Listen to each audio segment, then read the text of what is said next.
पाठीमागच्या लेक्चर्समध्ये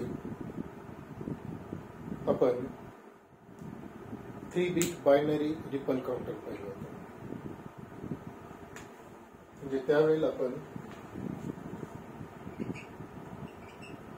3 bit binary ripple counter हा पाहिला होता. आज आपल्याला जो रिपल काउंटर पाहायचा तो आहे 4 बीट बायनरी रिपल काउंटर. कारण तुमच्या सिलेबस मध्ये ज्या वेळेला प्रश्न विचारला जातो त्यावेळेला 4 बीट वरती विचारला जातो. एक तर तो विचारला जातो 3 बीट वरती किंवा 4 बीट बायनरी रिपल काउंटर. तर त्यामुळं 3 बीटचं एक्सप्लेनेशन मी पाठीमागच्या लेक्चर्स मध्ये दिलेलं होतं. आज आपण याच्यामध्ये पूर्णपणे जो स्टडी करणार आहे तो 4 bit binary asynchronous ripple counter. आता याच्यामध्ये काय केलं जातं पहा.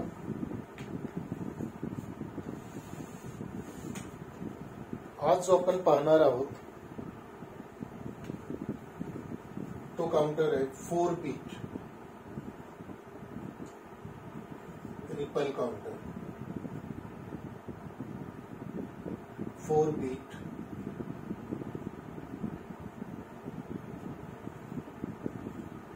Ripple counter.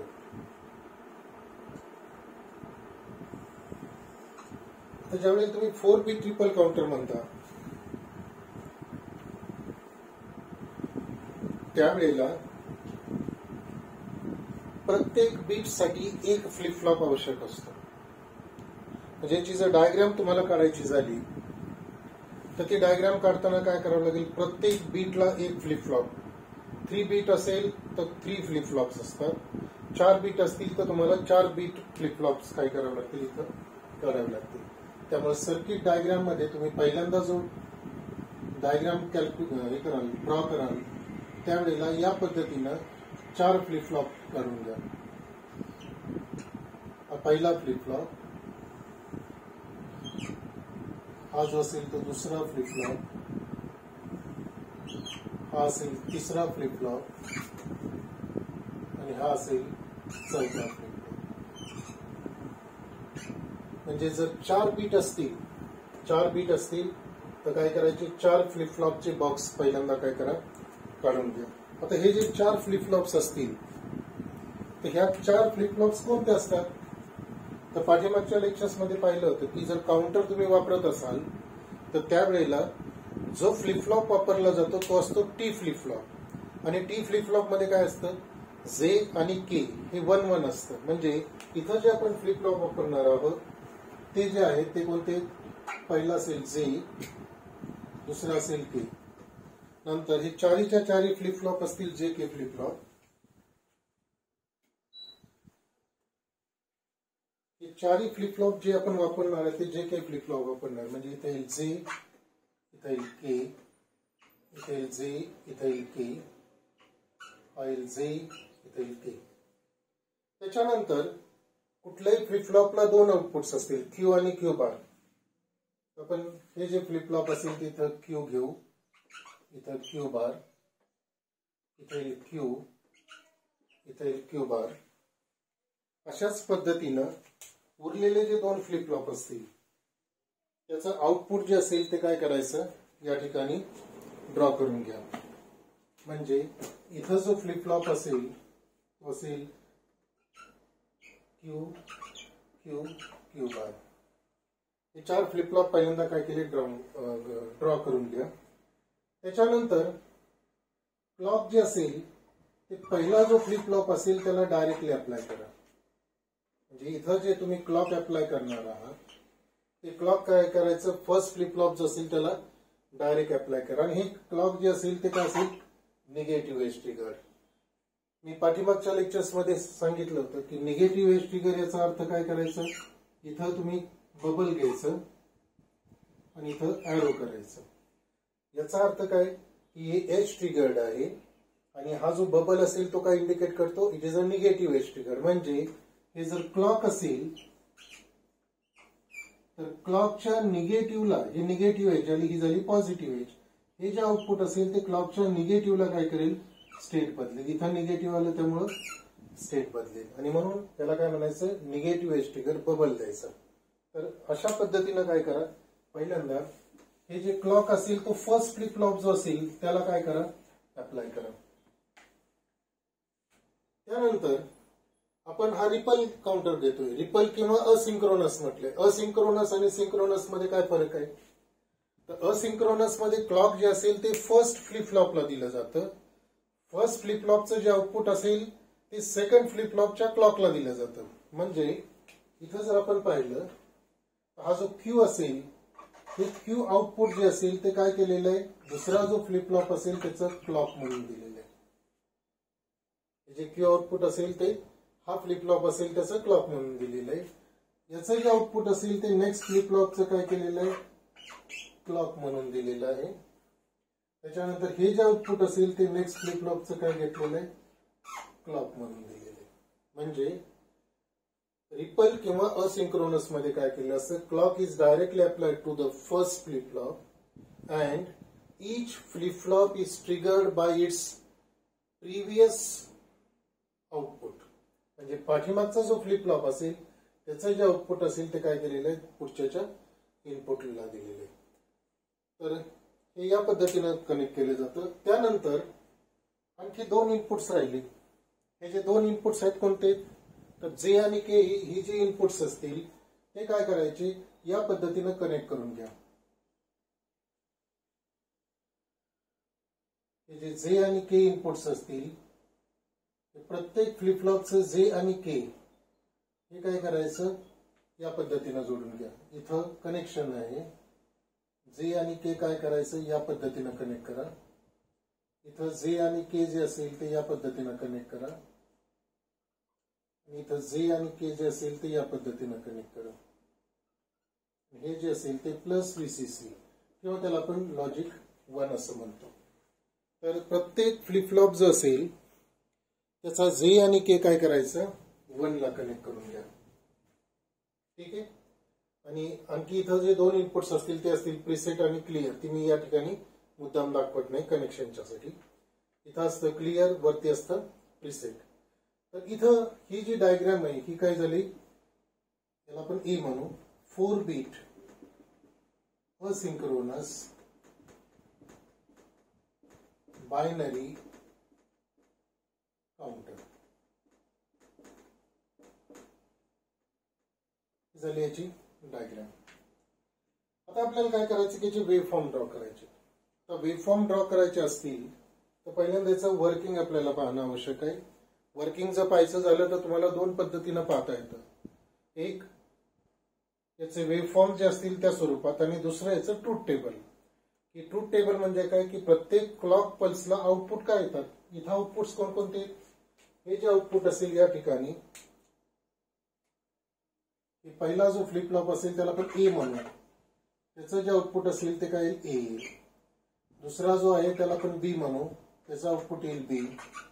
तिसरा जो असेल त्याचा आउटपुट येईल सी आणि हा जो चौथा असेल त्याचा आउटपुट येईल डी. म्हणजे हे जे असतील ते काय झाले, दीज आर दी आउटपुट्स. यांना काय म्हणू आपण, आउटपुट असं म्हणू. आता याच आहे आपल्याला काय करायचे, आता वेव फॉर्म ड्रॉ करायचे. वेव फॉर्म ड्रॉ करताना काय करू, या ठिकाणी मी पहिले जे घेतो ते क्लॉक पल्स घेतो.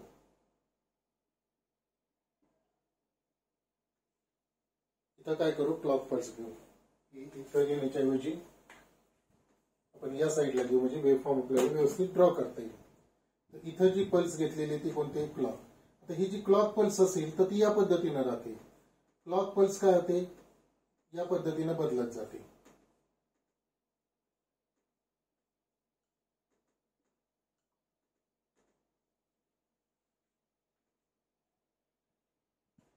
आता इथं किती स्टेज असू शकतात किंवा स्टेट्स असू शकतात. तर आपण पाठीमागच्या वेळेला पाहिलं होतं की जर दोन फ्लिप फ्लॉप असतील तर 2n is equal to number of states. म्हणजे स्टेट्स किती असतील तर 2n. n म्हणजे नंबर ऑफ फ्लिप फ्लॉप्स. जर 2 फ्लिप फ्लॉप असतील तर 2 म्हणजे किती असतील 4 असतील, 4 स्टेट असतील. 3 फ्लिप फ्लॉप असतील तर टोटल स्टेट किती येतील 8 येतील. आपण इथं 4 घेतलेले आहेत त्यामुळे 2 म्हणजे किती असतील 16 स्टेट. त्यामुळे इथं क्लॉक पल्स किती काढायचे 16 काढायचे. 1 2 3 4 5 6 7 8 9 10 11 12 13 14 15. आपण इकडे एक काढू ऍडिशनल ही क्लॉक पल्स. यांना नाव देताना काय करायचं 0 पासून स्टार्ट करायचं. 0 1 2 3 4 5 6 7 8 9 10 11 12 13 14 आणि 15 असे. 0 to 15 याचा अर्थ किती स्टेट झाले या 10 स्टेट्स झाले. आता आउटपुट्स कोणकोणते आहेत ए बी सी आणि डी.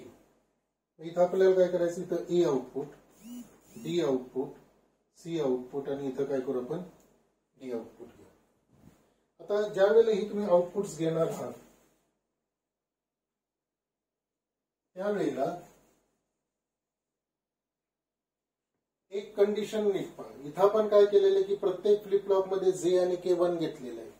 म्हणजे J is equal to K is equal to 1 जर असेल तर तुम्ही ही जी स्टेट पाहिली जे आणि के ची 0 0 0 1 1 0 आणि 1 1.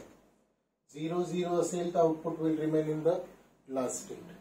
0 1 असेल तर इथं 0 1 0 असेल तर इथं 1 आणि 1 1 असेल तर ते काय तर लास्ट स्टेटचं कॉम्प्लिमेंट. म्हणजे जर जे 1 असेल के 1 असेल तर आउटपुट काय तर पाठीमागची जी स्टेट असेल त्याचं कॉम्प्लिमेंट. कधी प्रत्येक क्लॉक पल्सला काय होतं ते कॉम्प्लिमेंट होतं. म्हणजे आउटपुट जर 0 असेल तर ते 1 होतं, पुढच्या क्लॉक पल्सला 0 होतं, त्याच्या पुढच्या क्लॉक पल्सला काय होईल ते 1 होईल. म्हणजे हा जो हे जे कन्व्हर्जन आहे ते कशा पद्धतीने होतं तर हा जर J is equal to K is equal to 1 झाला तर हा फ्लिप फ्लॉप होतो टी फ्लिप फ्लॉप. आणि टी फ्लिप फ्लॉप मध्ये जर T1 असेल तर क्यू येतो complement of the last state. म्हणजे प्रत्येक क्लॉक पल्सच्या निगेटिव्हला ही जर क्लॉक पल्स असेल आणि हे जर क्यू असेल तर प्रत्येक क्लॉकच्या निगेटिव्ह पल्सला काय होतं ही स्टेट बदलते. म्हणजे जर क्यू 0 असेल तर हा इथं काय होईल तो 1 होईल. इथं निगेटिव्ह क्लॉक पल्स आहे 1 चं काय होईल 0 होईल. इथं ही निगेटिव्ह क्लॉक पल्स इथं तो काय होईल 1 होईल. म्हणजे प्रत्येक निगेटिव्हला तो काय होतोय त्याची स्टेट बदलतो. तोच पार्ट आता आपल्याला इथं पाहायचा आहे. इथं काय होणार आहे हा जो ए असेल ए काय करेल जे आणि के किती आहेत 1 आहेत. जे आणि के जर 1 असतील या ठिकाणी जे के 1 1 आहेत त्यामुळे हा जो क्यू असेल तो त्याच्या क्लॉक पल्सच्या निगेटिव्हला स्टेट बदलेल. याचा क्लॉक पल्स म्हणजे काय हा जो ए असेल तो याच्या क्लॉक पल्सच्या निगेटिव्हला मी इथं निगेटिव्ह मार्क करतो. हे जे एरोज दाखवलेले हे निगेटिव्ह क्लॉक पल्स आहे. तर हा जो ए आउटपुट असेल ते प्रत्येक क्लॉकच्या निगेटिव्हला काय करेल स्टेट बदलेल.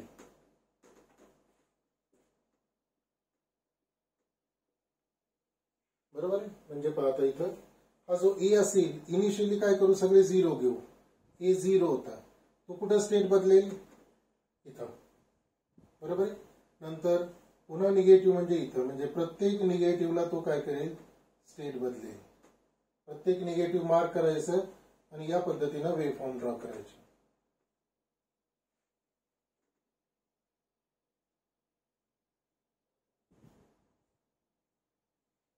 प्रत्येक क्लॉकच्या निगेटिव्हला ए आउटपुट असेल ते काय करेल स्टेट बदलेल. ठीक आहे. तुम्ही जर नीट पाहिलं तर प्रत्येक निगेटिव्हला काय करतोय हा स्टेट बदलतोय. म्हणजे इथं पहा या ठिकाणी बदलतोय. म्हणजे ए जो फ्लिप फ्लॉप असेल तो काय करेल त्याच्या क्लॉकला म्हणजे त्याचा क्लॉक म्हणजे काय या ठिकाणी क्लॉक पल्स दिलेले याच्या निगेटिव्हला हा क्यू काय होतो बदलतो. म्हणजे ए आउटपुट जे असेल ते प्रत्येक निगेटिव्हला बदलेल. आता दुसरा जो फ्लिप फ्लॉप असेल तो बी त्याचा आउटपुट किती बी आहे. हा बी काय करेल त्याच्या क्लॉकच्या निगेटिव्हला स्टेट बदलेल. याचा क्लॉक म्हणजे काय असेल ए चा आउटपुट असेल. बरोबर आहे. म्हणजे या ठिकाणी हा जो बी असेल त्याचं जे क्लॉक असेल ते म्हणजे ए चं आउटपुट असेल. आपण इथं हे जे क्यू असेल त्याच्या किंवा आपण असं लिहू, हा ए, हा फ्लिप फ्लॉप बी, सी आणि हा डी. हा जो बी असेल तो ए च्या आउटपुटला बदलेल. म्हणजे या ठिकाणी ए जो असेल तो काय करेल, बी जो असेल तो ए च्या निगेटिव्ह एजला, कारण इथं काय निगेटिव्ह एज ट्रिगर्ड आहे त्यामुळे ए चं निगेटिव्ह मार्क करून घ्या.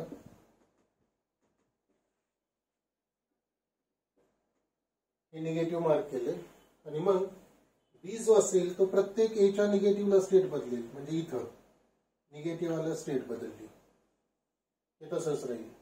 पुन्हा निगेटिव्ह आलं स्टेट बदलली, पुन्हा हे तसंच राहील. निगेटिव्ह आलं स्टेट बदलली. स्टेट बदलतं म्हणजे काय होतं, आउटपुट जर 0 असेल तर ते 1 होईल, 1 असेल तर ते काय होईल 0 होईल. कशामुळे टी फ्लिप फ्लॉप वापरलाय.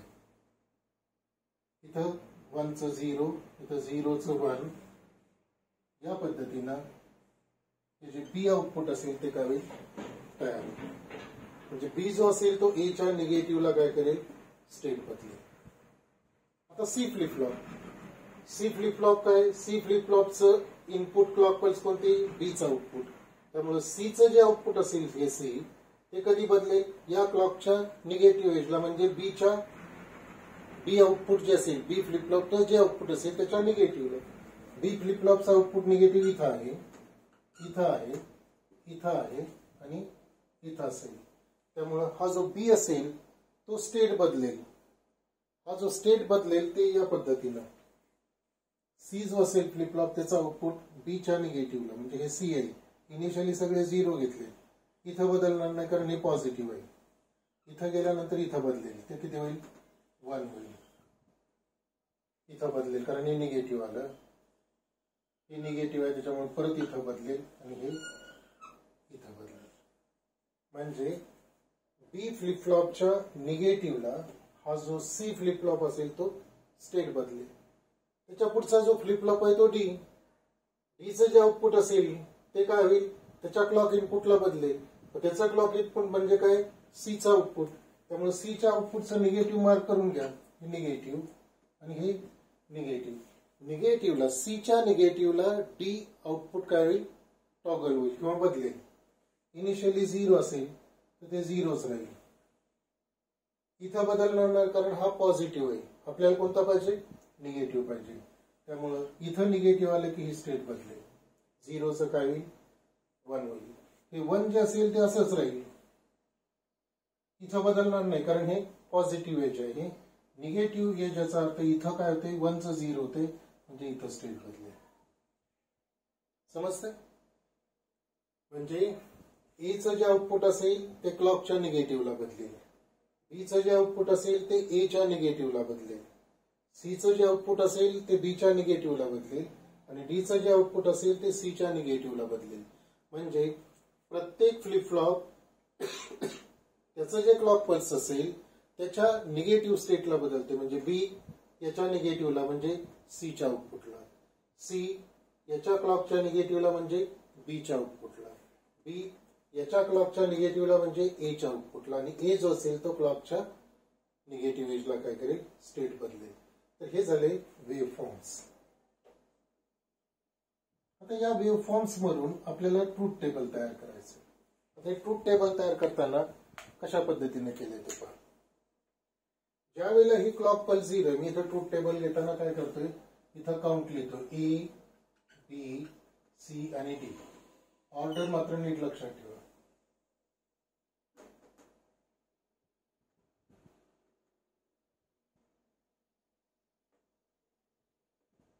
इथं या ठिकाणी आपण काउंट घेऊ. इनिशियली हे सगळे काय 0 आहे, त्यावेळेला हा काउंट किती असेल 0. म्हणजे ज्यावेळेला आपण हे 0 घेतलं त्यावेळेला ए 0 आहे, बी 0 आहे, सी 0 आहे आणि डी 0 आहे. म्हणजे काय 0 काउंट असेल तर 0 0 0 0.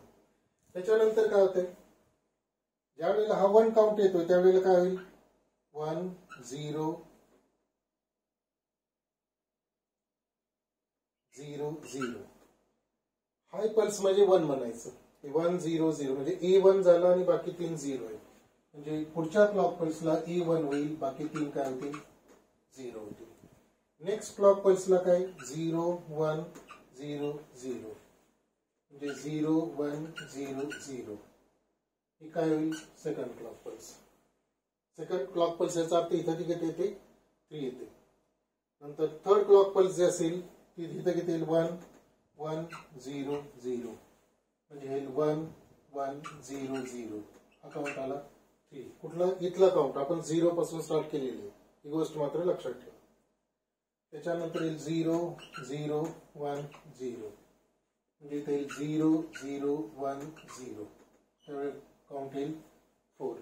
अशा पद्धतीने तुम्ही जर करत गेला तर इथे येईल 1 0 1 0 0 1 1 0 1 1 1 0 म्हणजे हे जर या पद्धतीने गेलं तर 1 1 1 0 1 1 1 0 ही कोणती पल्स आली 7 पल्स. इथे किती 7 आणि हे परत जर आपण काउंट करत गेलो तर कसं 0 0 0 1 1 0 0 1 0 1 0 1 1 1 0 1 0 0 1 1 1 0 1 0 0 1 1 1 म्हणजे A0 होईल A1 होईल B1 C1 D1 A0 B1 C1 D0 म्हणजे हे किती होईल ही जी क्लॉक पल्स आहे ती किती आहे 14. त्याच्या पुढे A1 B1 C1 D1 म्हणजे 1 1 1 1 ही किती आली 15. त्याच्या पुढे काय होते त्याच्या पुढे पुन्हा A0 B0 C0 D0 म्हणजे इथपर्यंत जर झालं तर परत काय होतात सगळे 0 होतात आणि हे 0 झालं याचा अर्थ हे पुन्हा काउंट किती 0 कारण हे कुठे येते पुन्हा या ठिकाणी येते. म्हणजे इथं काउंट कुठून सुरू झाला 0 पासून सुरू झाला 1 2 3 4 एक एक ने प्रत्येक क्लॉक पल्सला काउंट काय होतोय वाढतोय. असा होईल 7 8 9 10 11 12 13 14 15 आणि पुन्हा 0 म्हणजे तो काउंट कुठून करतोय 0 पासून 15 पर्यंत. म्हणजे या ठिकाणी हे जर वेव्हफॉर्म तुम्ही पाहिले त्याच्यावरून लक्षात येते की तो 0 पासून 15 पर्यंत काउंट करतोय. म्हणजे इथं हा जो काउंटर असेल तो कुठून कुठपर्यंत काउंट करेल 0 पासून 15 पर्यंत. टोटल स्टेट्स किती होतील 16 स्टेट्स होतील. आणि म्हणून हा जो काउंटर असेल त्याला एक पर्टिक्युलर शब्द आहे it is called as mod 16 counter. Modulus 16 counter. Modulus म्हणजे काय तर number of states which through the counter can progress. Counter कसा प्रोग्रेस होतो तर 0 पासून 15 स्टेट पर्यंत म्हणजे टोटल स्टेट्स किती आल्या 16 आल्या 16 स्टेट्स आल्या म्हणून याला म्हणायचं मॉड 16. आणि जो हायेस्ट डेसिमल काउंट असेल तो कुठपर्यंत मोजतोय 0 पासून स्टार्ट झाल्यापासून 15 पर्यंत. म्हणजे हा जो फॉर्म्युला आहे तो 2n-1 आहे. हे काय झाला count highest maximum count maximum decimal count तो किती येतोय 2⁴ बरोबर किती येईल 15. म्हणजे मॅक्सिमम तो किती डेसिमल पर्यंत काउंट करतोय 15 पर्यंत. आता तुम्ही जर नीट पाहिलं तर हा जो काउंट असेल त्याचा हा बायनरी इक्विव्हॅलेंट असतो आणि म्हणून हा जो काउंटर असेल त्याला काय म्हणतात बायनरी काउंटर. कोणत्या मोड मध्ये काउंट होतोय तो 0 1 2 3 म्हणजे हा जो मोड असेल तो अप मोड मध्ये म्हणून याला म्हणतात अप काउंटर. बरोबर आहे. 4 बीट का तर आपण 4 आउटपुट्स घेतोय ए बी सी डी म्हणजे हे जे आउटपुट्स येतील 4 आहेत म्हणून याला म्हटलेलं आहे 4 बीट. आणि रिपल का म्हटलेलं आहे तर रिपल काउंटर याचा अर्थ इनपुट जे असेल ते फर्स्ट फ्लिप फ्लॉपला दिलं जातं. नंतर हे जे आउटपुट असेल ते सेकंड फ्लिप फ्लॉपला इनपुट म्हणून दिलेलं आहे. हे आउटपुट थर्ड फ्लिप फ्लॉपला इनपुट म्हणून दिलेलं आहे. हे आउटपुट फोर्थ फ्लिप फ्लॉपला इनपुट म्हणून दिलेलं आहे. सो क्लॉक जे असेल ते कसं ट्रान्सफर केलं जातं it is like a ripple in water. Ripple मध्ये काय केलं जातं डिस्टर्बन्स जो असेल तो पहिल्यांदा फर्स्ट होतो नंतर तो सेकंडला ट्रान्सफर केला जातो नंतर थर्डला. या पद्धतीनं डिस्टर्बन्स ट्रॅव्हल केला जातो. त्याच पद्धतीनं इथं क्लॉक काय केलं जातं ट्रॅव्हल केलं जातं म्हणून याला म्हटलेलं आहे रिपल काउंटर. तर ज्या वेळेला पाठीमागच्या लेक्चरला पण 3 बीट रिपल काउंटर पाहिलं होतं. आता आपण 4 बीट पाहतोय. परीक्षेमध्ये जर 3 बीट विचारलं तर ती लिहायचं 4 बीट विचारलं तर ही डायग्राम येईल हे वेव्हफॉर्म येतील आणि हे ट्रूथ टेबल येतील. कुठपर्यंत मोजतो तो 0 पासून 15 पर्यंत. टोटल स्टेट्स किती येतील? 16 स्टेट्स येतील आणि म्हणून याला काय म्हटलेलं आहे? Mod 16 counter. तर हे झालं 4 bit asynchronous binary ripple counter. ठीक आहे. तर पाठीमागच्या वेळेला आपण 3 बीट घेतलं होतं, आता 4 बीट घेतलेलं आहे. नेक्स्ट लेक्चर मध्ये आपण काय करणार आहे? हा अप मोड पाहिलेला आहे, आपण काय करणार आहे त्याच्यामध्ये? डाऊन मोड पाहणार आहे. आज इथं थांबू.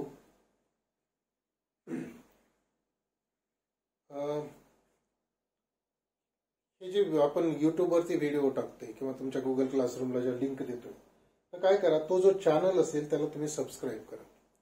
कारण सबस्क्राईब केल्यानंतर मी ज्यावेळेस व्हिडिओ टाकेल त्यावेळेला तो तुम्हाला काय करेल? लगेच दिसेल. त्यामुळे त्या ठिकाणी तुम्ही सबस्क्राईब करणं अत्यंत आवश्यक आहे. तर जो याचा व्हिडिओ असेल तो काय करा, पहिल्यांदा तो व्हिडिओ पहा. ते जे चॅनल आहे माझ्या नावाचं, त्या चॅनलला तुम्ही काय करा? सबस्क्राईब करा. आज इथं आपण थांबू. नेक्स्ट लेक्चरमध्ये आपण काय पाहणार आहे? Down counter. डाऊन काउंटरमध्ये दोन्ही पाहणार आहे, 3 बीट पाहणार आहे आणि त्याचबरोबर 4 बीट बायनरी काउंटर पाहणार आहे. तर आज इथंच थांबतो. थँक्यू.